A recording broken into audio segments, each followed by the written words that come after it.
Hello and welcome to another crochet tutorial. So today we will be looking at how to make the olive double linen stitch washcloth. So this is a very basic stitch pattern. I've also posted it recently on my channel, and now we're going to use it in this quick project.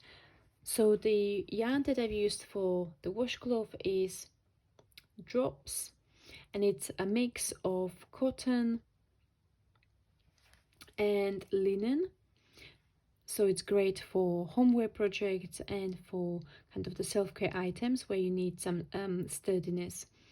And for the project you will need only one ball, and this is in light gray, so that's colorway 15.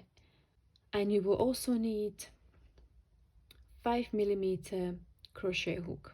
So for the stitch pattern, if you are following the pattern as it is written on the blog and in the printable PDF, you will need to chain 26. For this demonstration, I'm going to change less. And the basic stitch pattern is worked over 2 + 1 stitches, and you will need to add 1 for your foundation chain. So if you are adjusting the size, you will need to work with a multiple of 2 + 1. So we will need to first work a slip knot,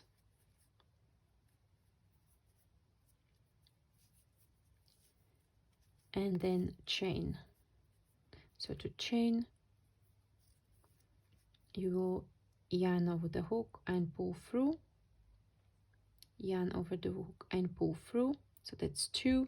So we are going to keep on working multiple of 2. 1 and 2 and 1 and 2 and 1 more, 1 and 2, and then you will add 1 and then 1 for your foundation chain. For row number 1, we will single crochet into the second chain from hook, and then in each chain across. So the way we count chains is we don't count the one that is already on the hook. We count this as the 1 and this as number 2. So you will need to single crochet into the second chain. That's single crochet in the US terms.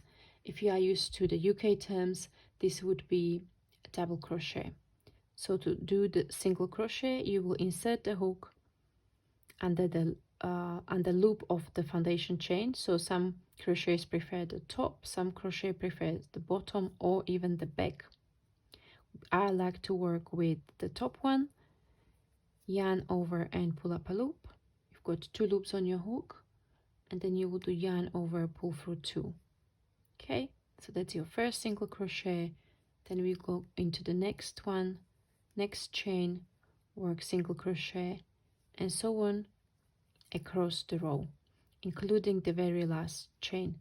So I'll let you go ahead, work your row of single crochet, and I'll meet you at the end. Once you are at the end of your row number 1, you will turn your work and you will chain 1, and we will work a single crochet into the very first stitch. So the chain that we just made didn't count as a stitch, that's why we worked a stitch into the first stitch. You will then chain 1, we'll skip the next stitch and work single crochet into the one after. Again, chain 1, skip the next, work a single crochet into the following stitch, and you will keep on repeating this across the row, working a single crochet into the last stitch as well, and turn your work.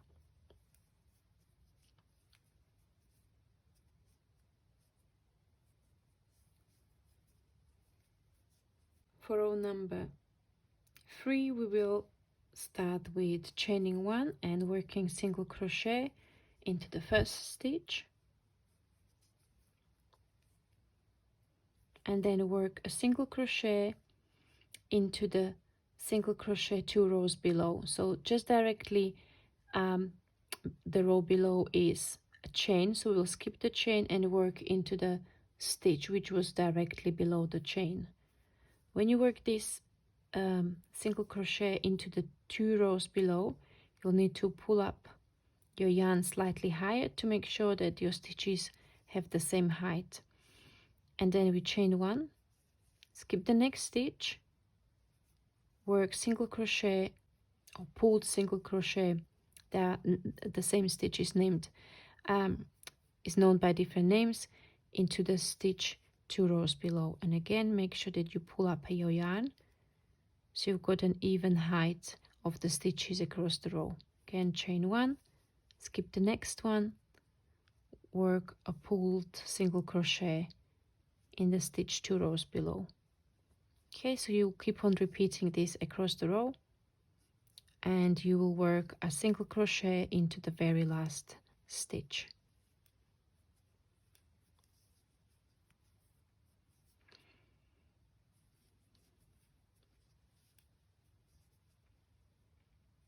And turn your work around. For row number 4, you'll start by chaining 1, work single crochet into the first stitch. You'll then chain 1 and skip the next stitch, and then again we will work a pulled single crochet into the stitch, single crochet stitch 2 rows below.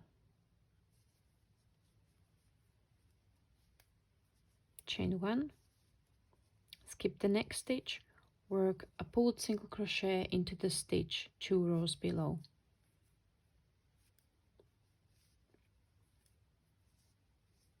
And you keep on repeating the stitch pattern across the row until you get to the last 2 stitches. You will chain 1 and work a single crochet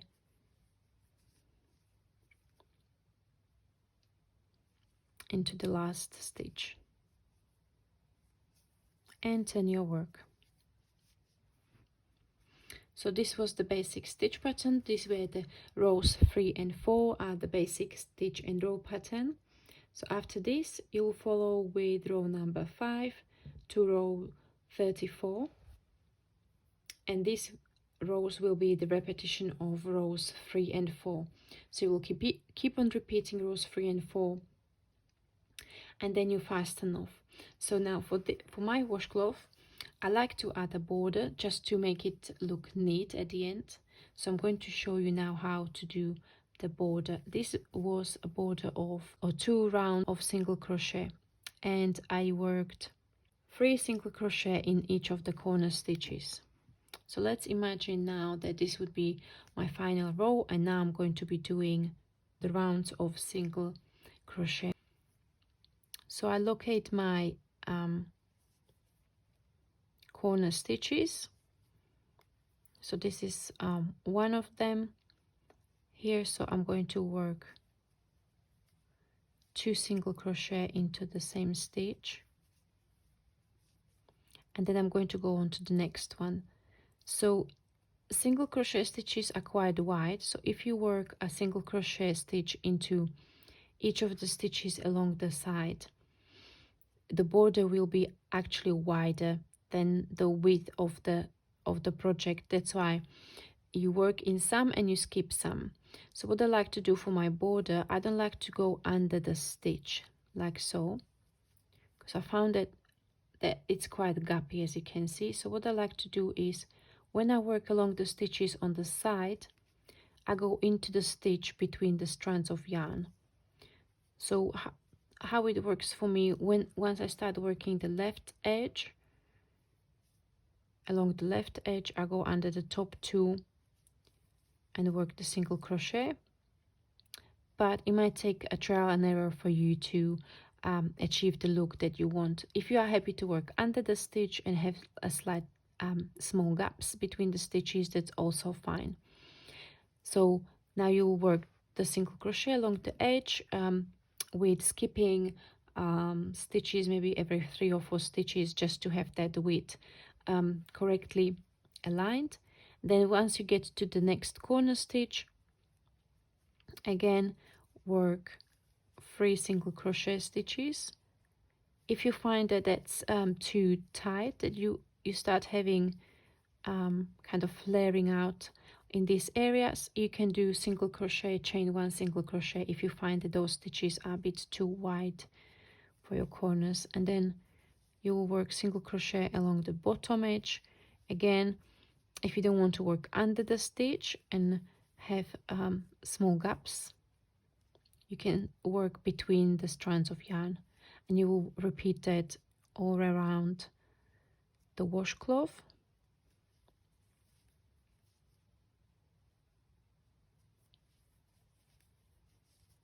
So this will be kind of a row that will set the border, make it even, and then you will work one more round of single crochet all around.